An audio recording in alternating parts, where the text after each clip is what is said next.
দর্শক, প্রচলিত পদ্ধতির বাইরে এসে সবজি চাষ করছে কিভাবে দেখুন। বোতল, জাস্ট এই যে প্লাস্টিকের বোতলগুলো 5 লিটার 2 লিটারের, এই বোতলগুলোর উপরে গাছ লাগিয়েছে। গাছ লাগানোর পর 15 দিন পর দেখুন কি হচ্ছে। 15 দিন পর গাছগুলো একটু বড় হয়েছে। তারপরে আবার দেখবো আমরা, দেখতে পাচ্ছেন এটা 30 দিন পর, মানে 30 ডেজ লেটার, 30 দিন পর গাছগুলো কত সুন্দর হয়েছে। এরপরে যেটা হবে, এটা 50 দিন পর একদম, মানে এটা কিন্তু ওই পাতা কপি যেটাকে আমরা বলি, মানে এটা আবার 70 দিন পর দেখুন কপিগুলো হয়ে গেছে। মানে কি সুন্দরভাবে সবজিগুলো করেছে দেখুন। মানে এবার যেটা দেখাবো, এটা দেখলে আপনারা বুঝতে পারবেন। এই যে দেখুন কত সুন্দরভাবে সবজিগুলো হয়েছে। এরকম কয়েকটা পদ্ধতি দেখাবো আপনাদেরকে। খুব সুন্দরভাবে সে কিন্তু মানে এই সবজিটা এখানে চাষ করেছে। বেশ সুন্দর একটা পদ্ধতি। এরপরে আরো কিছু পদ্ধতি দেখাবো আপনাদেরকে, দেখতে থাকুন। দারুণ যে সবজিগুলো হয়ে গেছে, এই যে উনি আসলে কাটছে, কি দারুণ পদ্ধতি, অনেকগুলো হয়েছে। এরপরে যেটা দেখাবো, এটা হচ্ছে সবজি একটা, মানে এটা হতো চায়নার ভিডিও, তো ওই যে এই যে এক্সেপশনাল সবজিগুলো আর কি। তো এই যে আপনারা অন্য কোনো সবজি করতে পারেন। এই একটা বোতল যেভাবে কাটছে, পেছন থেকে এই যে ফুটো করে দিচ্ছে যাতে পানিটা নিষ্কাশন হয়। তারপরে ওই যে আরেকটা বোতল এখানে সেট করলো, 2-3টা বোতল সেট করেছে। এখন যেটা করবে, এটাকে সুন্দরভাবে বেঁধে দিচ্ছে। তারপরে একটা সাইজ মতো কিন্তু সে ওই একটা অংশ, একটা বোতলের মানে একদম নিচের যে বোতল, সে বোতলের অংশটুকু কাটলো। তারপরে মানে প্রতিটা বোতলেরই নিচের অংশ কেটেছে, এভাবে মাটি দিয়েছে। তারপরে গাছটা চারা যেটা, সেই চারাটা লাগিয়েছে সবজির। আপনারা পালং শাক করতে পারেন বা ফুলকপি, বাঁধাকপি, যেটা ইচ্ছা সেটা করতে পারেন। ঠিক এইভাবেই কিন্তু হয়ে গেছে।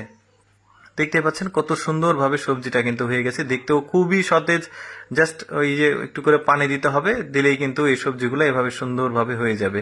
দারুণ পদ্ধতি। মানে আমি বললাম যে মানে প্রচলিত পদ্ধতির বাইরে এসে বাসায় যাদের জমি জমা একটু কম আছে তারা এটা করতে পারবেন। এরপরে দেখাবো কলমি শাক। এগুলো কিন্তু আমরা বাজার থেকে কিনে নিয়ে আসি খাওয়ার জন্য।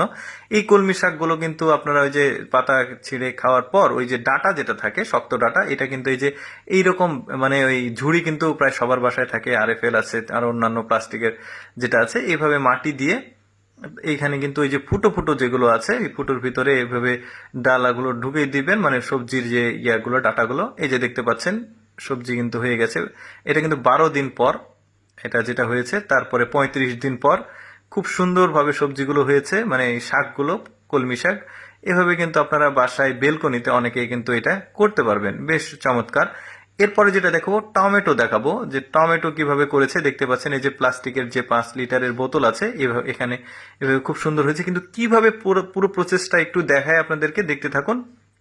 এই যে কাটা হয়েছে, সুন্দরভাবে ফুটো করা হচ্ছে, মানে লাগানোর জন্য গাছ। এরপরে যেটা করা হবে, গাছগুলো লাগানো হবে। যে টমেটোর চারাটা লাগিয়ে দিল, দেখতে পাচ্ছেন খুব সুন্দরভাবে উপর দিয়ে ওই যে পাশে যে বড় করছিল, কেটেছিল, সেদিক দিয়ে তারপরে মাটি দিচ্ছে। এরপরে যেটা করা হবে, এই যে দেখতে পাচ্ছেন গাছগুলো বড় হয়ে গেছে। প্রায় 15-16 দিন পর একটা 1 লিটারের যে বোতল আছে সেটাতে পানিতে ভরে ওই 5 লিটারের বোতল যেটাতে আপনি গাছ লাগিয়েছেন তার মুখের সাথে এই পুরো পানি ভর্তি বোতলটা এভাবে সেট করে দিবেন। দিলে কিন্তু মানে পরিমাণ মতো পানি পড়বে।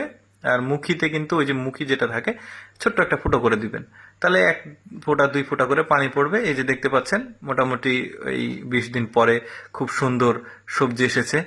দেখতে পাচ্ছেন টমেটোতে পরিপূর্ণ হয়ে গেছে। বেশ চমৎকার একটা পদ্ধতি। অ্যাকচুয়ালি আমি চেষ্টা করি একটু এক্সেপশনাল ভিডিওগুলো আপনাদের সামনে তুলে ধরার জন্য।